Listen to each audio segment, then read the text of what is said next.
A pleasant day, everyone. In today's video, I'm going to discuss the Chapter 9, Other Housekeeping Tasks. But before anything else, let me introduce myself first. I am Christine Sagrado Salo from BSHM Section 1A, and I have a lot of things to be tackled, so let's start. At the end of this discussion, we students are expected to first perform the different housekeeping tasks based on industry standards. Second is to understand why policies are important and being implemented. And lastly, enumerate the special responsibilities of a butler. Lost and found procedures. Lost and found items are items left by the guests inside their guest room or any public area within a hotel premise found by a member of the hotel property. The purpose of lost and found is to allow you to track any item that had been lost at your property. Some of the possible things that the guests can be lost is their phone, wallet, tablets, and jewelry. There are three classifications of lost and found items. First is valuable, second is non-valuable, and lastly, perishable. Valuable items are kept for a maximum of 6 months depending on the policy of the hotel.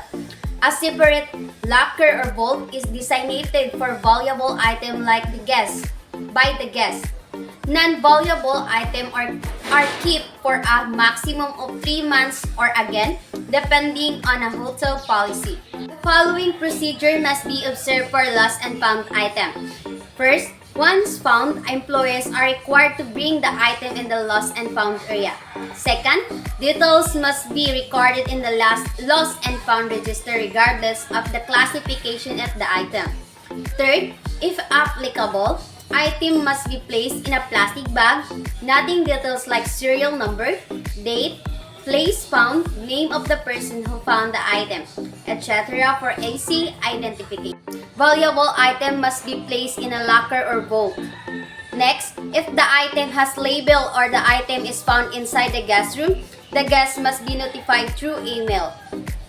Next, when the guest calls for the item, the person who maintains the lost and found register is the only responsible in answering the call.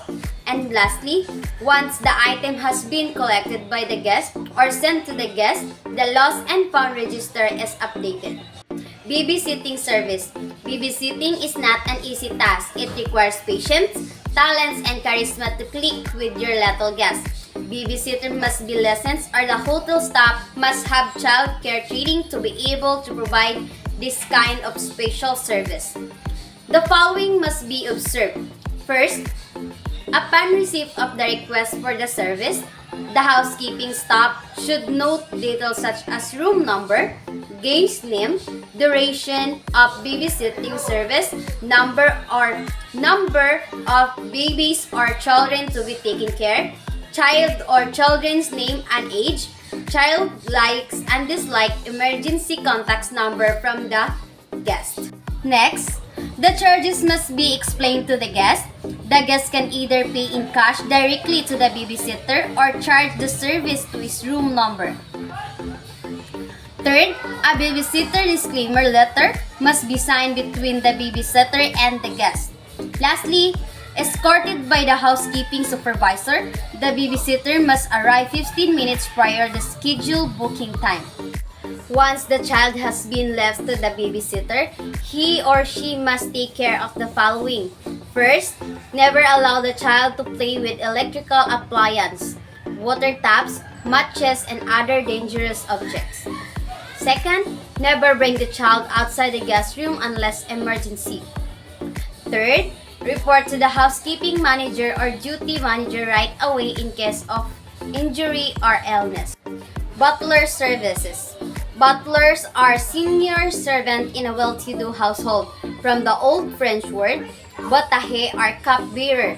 A butler was originally the one in charge of handling the wines of the household, as these were considered as a prized position during the earlier days.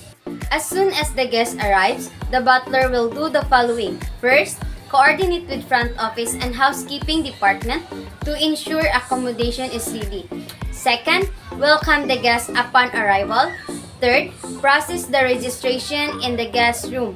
Fourth, offer welcome beverage. Fifth, offer to unpack the luggage. Next, offer complimentary pricing. Lastly, take note of any requests the guest might have during his stays. During the guest stay, the butler will first coordinate with housekeeping department for cleaning and other services. Second, order room service for the daily meals. Third, tidy wardrobe. Fourth, prepare bathtub. Fifth, ensure suite is maintained and well stocked. At departure time, the butler will first offer to pack your luggage. Second, request for check-out on your behalf. Third, arrange bell service, luggage pickup, and transport requirements. Fourth, escort you to the lobby. Lastly, check the suite for any item that might be left. Shoe shine service. Shoe shine service is one of the special services provided by the hotels nowadays. The service is normally done by none other than the butlers themselves in providing shoe shine service. The following step must be followed. First step is to brush any dirt, mud, or dust off the shoes. A shoe brush or a damp cloth will do the job. Second, apply shoe polish, either wax or cream, with a cloth or rag in a circular motion and leave to dry. Third, use shoe brush to remove any excess polish. This would also allow the polish to sink deeper into the leather. Lastly, buff using a soft coat. This would give the shoes that extra shine.